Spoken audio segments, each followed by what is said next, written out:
đừng về đây nữa. Tao không nhận mày làm con làm cái gì nữa. Con.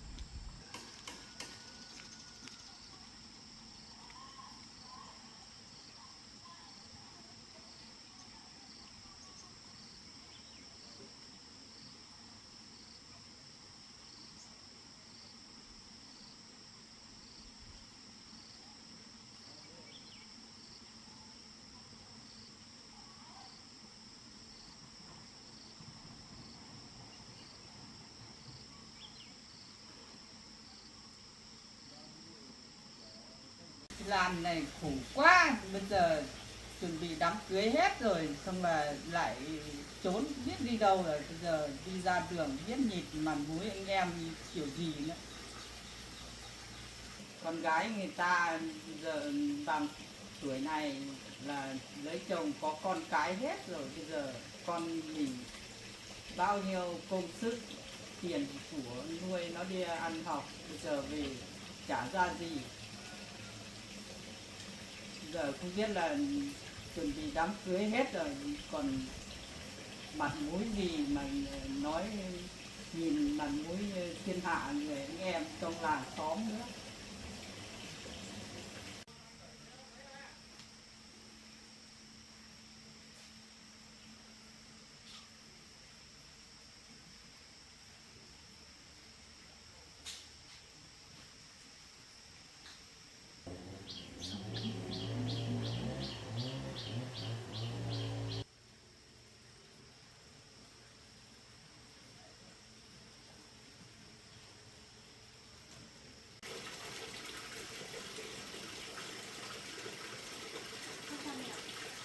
Ô, này, hôm nay mày vác mặt về làm gì? Bây giờ mày còn về làm gì đấy? Trốn ở chỗ nào mà hôm nay mày mới vác mặt về? Con không hiểu bố mẹ đang nghĩ gì nữa. Thời đại này rồi mà bố mẹ vẫn còn ép buộc con phải lấy người mà con chưa từng gặp mặt. Con không biết người ta như thế nào mà bố mẹ sao cứ bắt ép con như vậy. Đấy, bây giờ mày làm mất mặt bố mẹ hết rồi. Bây giờ mặt mũi bố mẹ lấy đâu mặt mũi đi ra ngoài với hàng xóm anh em hàng xóm thiên hạ nữa. Bây giờ không cần biết cái gì, mày tốt nhất cút đi ra ngoài đi, ở chỗ nào thì ở, đừng ở cái nhà này nữa. Bây giờ thì không cần biết, bây giờ làm hỏng hết việc của bố mẹ rồi, bây giờ thì không biết là mặt mũi đi ra ngoài nói với thiên hạ như thế nào đâu. Công sức tiền của nuôi mày đi ăn học, bây giờ mày về bảo về lấy chồng, tao làm đám cưới cho đàng hoàng mà bây giờ mày làm như thế thì bố mẹ lên đầu mặt mũi nữa. Nói tao còn bực lắm rồi, tao còn cho phát cho. Người yêu của mày không biết ở đâu, tao không biết đâu. Tao thấy người tốt đàng hoàng tao hỏi cho mày mà mày bảo không đồng ý. Bây giờ mày ở đâu, người tận đâu, mai tao ốm yếu có về thăm tao không? Mẹ đã nói như thế thì mẹ gọi bố ra đây. Bố mày còn trốn đi rồi, đi làm công ty rồi, có ở nhà đâu, đi tuần qua rồi, có ở nhà đâu. Sao bố lại làm như thế? Nói mày còn khóc à? Ở đây mày còn khóc à? Mẹ cho con xin lỗi. Nhưng mà cái người đấy con có yêu đâu mà bố mẹ cứ bắt con cưới. Đấy, bây giờ làm hỏng hết việc rồi, bố mày không có mặt mũi, trốn đi rồi, không ở nhà nữa. Bây giờ tao hỏi mày này, hỏi mày thật này, mày còn lấy cái thằng này hay là không lấy? Nhà người ta giàu sang, ô tô có, xe máy có, đủ điều kiện có, sao mày không lấy? Là những yêu người tận đâu mà bố mẹ còn không thấy mặt mũi bao giờ. Mẹ, tại sao mẹ không thể để cho con tự lựa chọn tương lai của mình? Sao mẹ cứ ép buộc con? Nói mày còn cái à? Mày xem mày bao nhiêu tuổi rồi, bây giờ mày còn nói như thế. Hai đứa em mày đi lấy chồng hết rồi, có ở nhà như mày đâu. Mày bao nhiêu tuổi mà còn ở nhà, mày không nghe lời bố mẹ à? Để mày làm thế nào thì làm. Từ nay đi tao không cái gì mẹ con với mày nữa. Tại sao cái này nói thế? Mày còn nhận tao làm mẹ thì mày phải quay về lấy cái thằng họ về ăn hỏi kia. Không, con không lấy đâu, con không lấy, con Quyết con không lấy đâu. Như thế thì mày tháo từ Quyết thì mày cút đi, đừng ở đây nữa. Tao không nhận cái gì mày làm con nữa. Tao từ đây tao không có cái đứa con như mày nữa. Đấy, bây giờ tao đã nhận tiền sinh lễ của nhà bên đấy hết rồi. Bây giờ như thế nói không nghe thì bố mày đi rồi, không biết là trốn đi đâu nữa, không có mặt mũi ở đây nữa. Bây giờ mày cứ không nghe bố mẹ đi, cứng cổ. Từ nay là mày ở đâu thì ở, cút đi, đừng ở trong cái nhà này nữa. Tức lắm cơ, không biết là để được cái đứa con gái mà hư như thế này. Tiền của cải trong nhà có đưa cho nó hết, đi học gọi điện về cút gửi đi cho. Bây giờ nó làm thế này. Bố mẹ đã không coi mình là con gái thì mình cũng đi luôn. Tại sao lại có thể nhẫn tâm với mình như thế?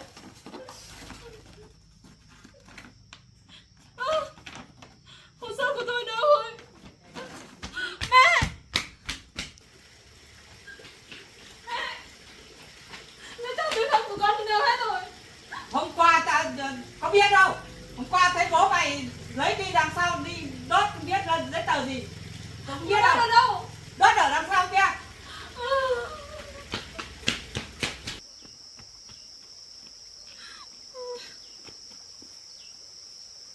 Tại sao bố lại có thể đối xử với... Tại sao lại có thể đối xử với con như thế? Tại sao lại đối xử với con như thế? Tại sao lại đốt giấy tờ tùy thân của con đi hết? Bây giờ con biết phải làm thế nào? Tại sao lại đối xử tàn nhẫn với con như thế?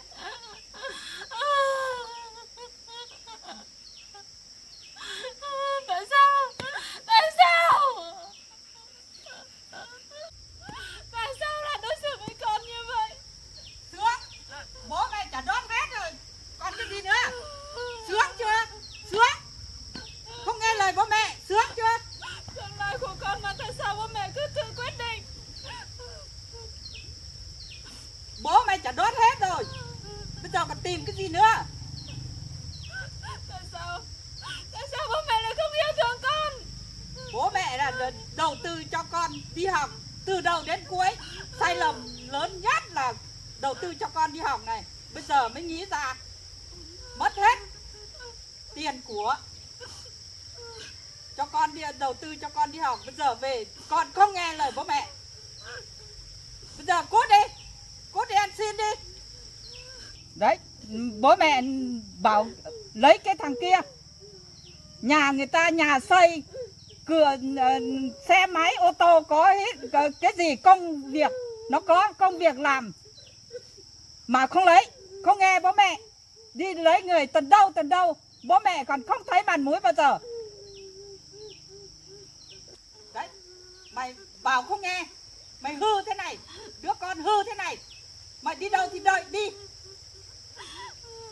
không cho ở đây nữa. Bảo lấy thằng này không lấy, sau này đi đâu còn không có bắt cơm mà ăn. Nói không nghe. Tại sao lại đối xử với con như thế?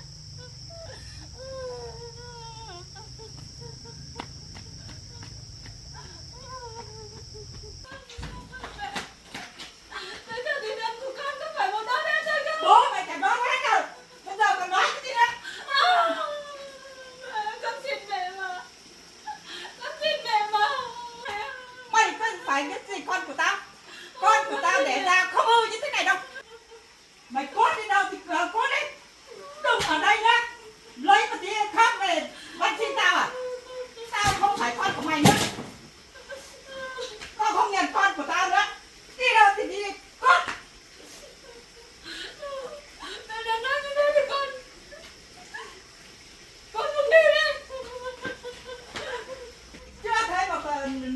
đứa con gái mà hư như thế này, để đứt ruột để ra mà nói không nghe. Cút đi, đi đâu thì đi.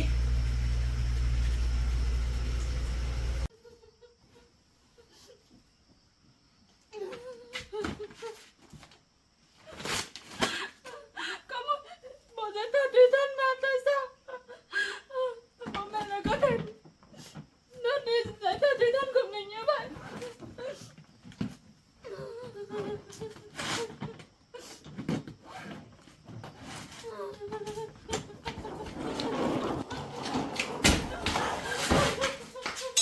Ôi đi đâu đây? Mẹ đã đuổi con đi rồi con không đi à? Mày đi cút đi. Sau này mày đi cũng chả ai được lấy mày đâu. Tại sao? Cái loại mày đấy. Tại sao bố mẹ không để cho con tự quyết định? Đi thì không ai lấy đâu. Nếu còn quay về thì tao cũng không nhận làm con gái nữa. Bây giờ mày đi đâu? Mẹ đã đuổi con đi rồi con còn ở cái nhà này làm gì nữa? Thế thì đi đi. Đi khoát mắt tao đi.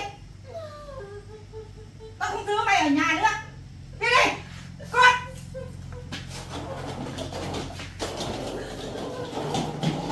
Loại con gái mà cứng cổ như thế này. Bố mẹ đứt ruột để ra nói còn không nghe. Cơ mà ai mà nói được nghe.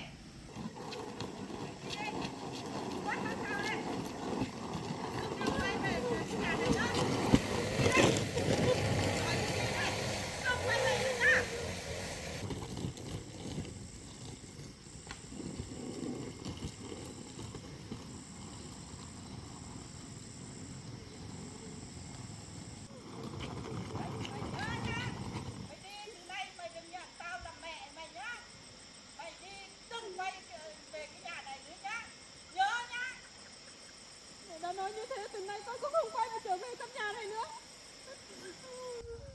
Mày nhớ nhá. Mày đi còn chưa được 2 ngày mày đã quay lại rồi. Nếu mày còn quay lại cái nhà này, mày phải lấy cái thằng bố mẹ nhận sinh lễ đấy. Mày mới được quay về. Tao mới nhận mày là con gái, không thì tao không nhận mày là con gái. Bao nhiêu tiền sinh lễ bố mẹ bây giờ bố mẹ tự chịu đấy. Con không tiêu đến, con không dùng đến. Bố mẹ tự đi mà trả.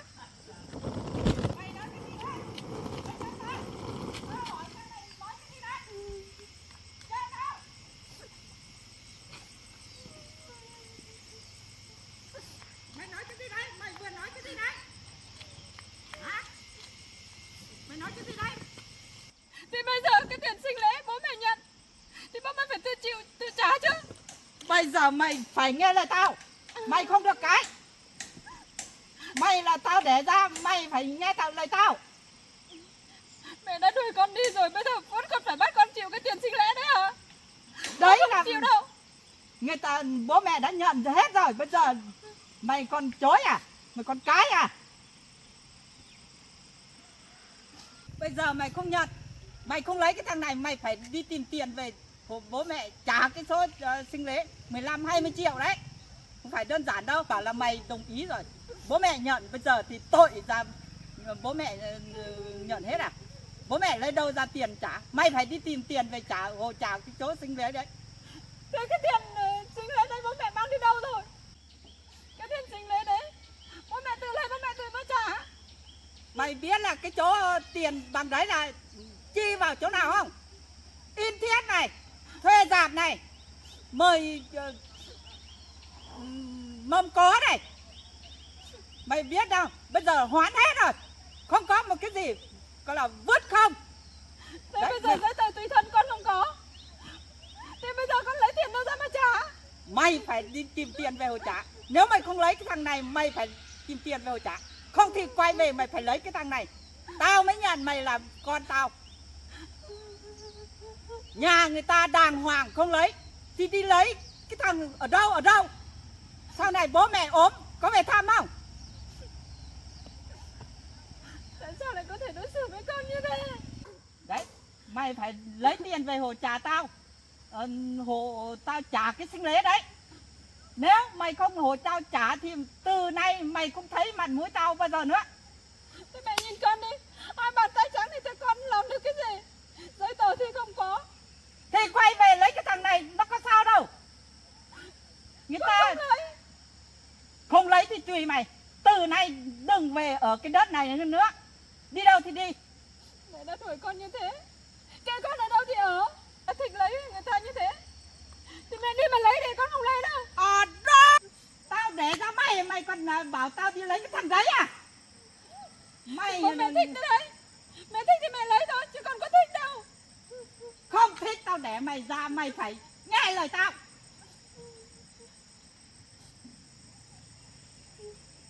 Mày không nên nhất trí lấy, tối nay mày phải lấy tiền về đây. Tao đi trả người ta. Nào đây cháu, Đấy, hai mẹ con làm thế nào?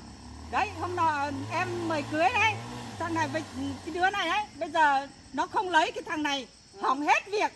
Thế cháu không nhất trí thì thôi, để cho nó lấy người khác. Không được chứ, bây giờ sinh lễ người ta lấy về cho mình hết rồi. Bây giờ chi tiêu hết rồi thì bây giờ làm thế nào? Không có mặt mũi nhìn người ta chứ. Bây giờ không lấy thì phải lấy tiền về đây cho mẹ, tối nay đi giả người ta. Mẹ đâu có tiền để cho mẹ mang đi sang người ta. Lấy tao của con bố cũng đốt hết rồi. Thôi cháu cứ lấy đi. Cháu không lấy đâu bà. Cháu còn chưa nhìn thấy mặt người ta như thế nào mà bố mẹ cháu đã bắt cháu ép cưới người ta rồi. Bây giờ thì không nói cái gì nhiều. Mày không lấy thì mày phải lấy tiền đây để tối tao đi trả người ta. Không nghe, không được thì mày cút. Đừng ở đây nữa. Tao không muốn nhìn mặt mũi mày nữa. Cút đi. Đấy bà, cái đứa này trước em bao nhiêu tiền của cho nó đi học, bây giờ nói nó không nghe. Thôi em, cháu không đồng ý thì thôi, để cháu lấy người khác. Bà biết cái gì? Đừng xen vào chuyện của gia đình em. Em bảo nó không nghe.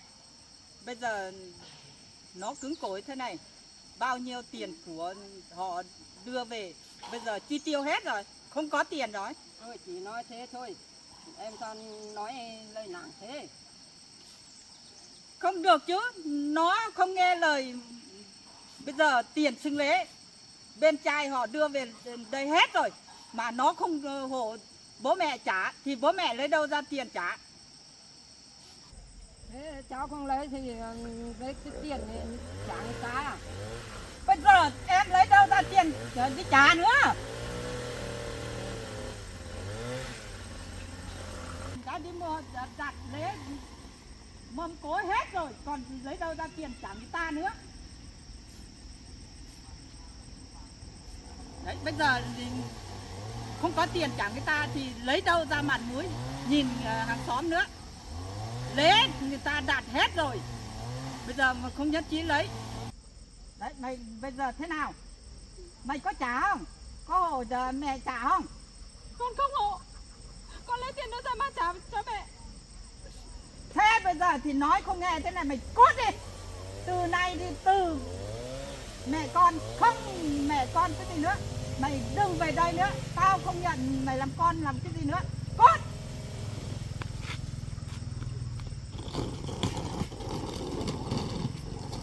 Đấy, con gái mà cứ khổ như thế này, đẻ ra cái đứa con gái mà cứ khổ như thế này, nói không nghe.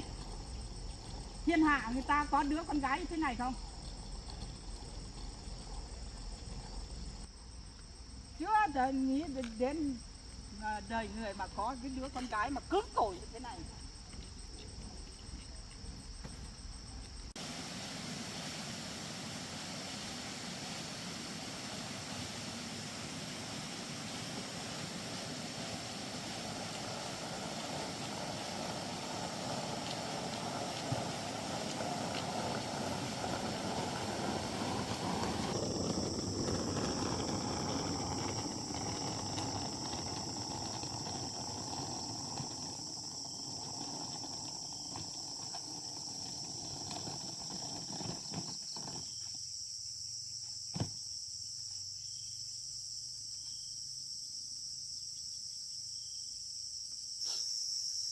Bây giờ mình chẳng biết phải đi đâu về đâu nữa. Chắc đành phải quay đi tìm cô Tiên thôi.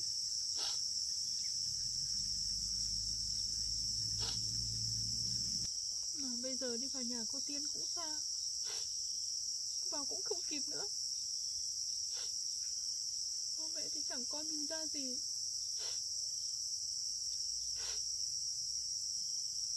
Sao số mình lại khổ như thế?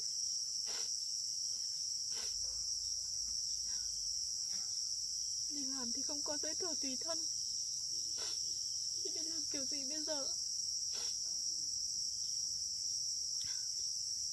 Mình không nghĩ bố mẹ mình lại có thể nhẫn tâm tàn nhẫn với con gái của mình như thế, có thể đốt được hết giấy tờ tùy thân của mình.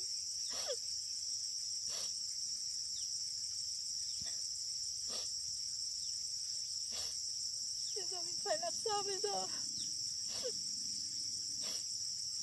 Bây giờ mà mình mà vào nhà cô Tiên, không biết cô Tiên có cho ở không nữa. Nhà cô Tiên cũng nhỏ, chỉ đủ để hai mẹ con cô ấy sống thôi. Có mình vào nữa thì sẽ lại trở thành gánh nặng của cô ấy. Phải làm sao bây giờ?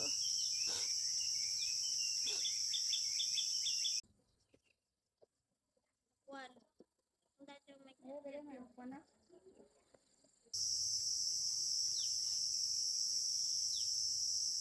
Nhà ở trên này không biết có ai ở không nữa. Chắc phải lên để ở nhờ qua một đêm thôi.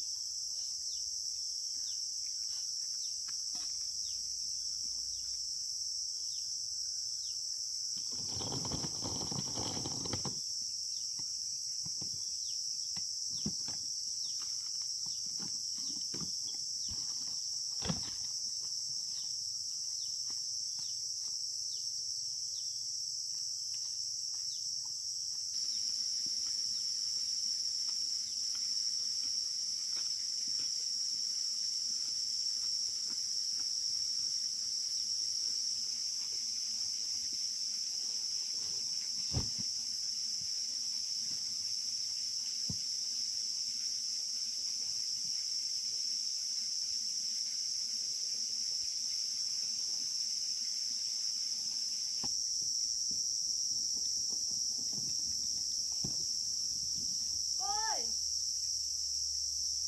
Chú ơi! Có ai ở nhà không ạ? Sao không thấy có ai ở nhà sao? Hay là căn nhà này không có ai ở rồi? Chú ơi, cô ơi! Có ai ở nhà không ạ?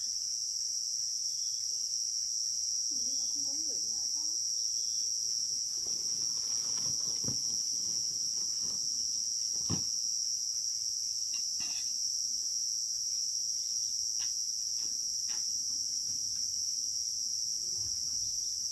Ôi, nhà khóa rồi.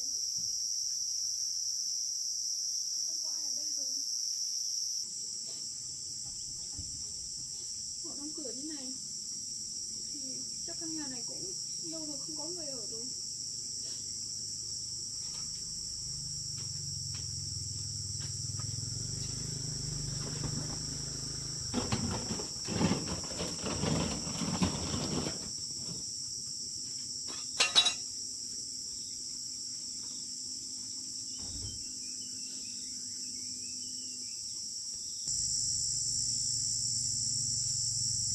Bây giờ mình phải biết làm sao đây? Nhà thì không vào được, chẳng có ai ở nhà.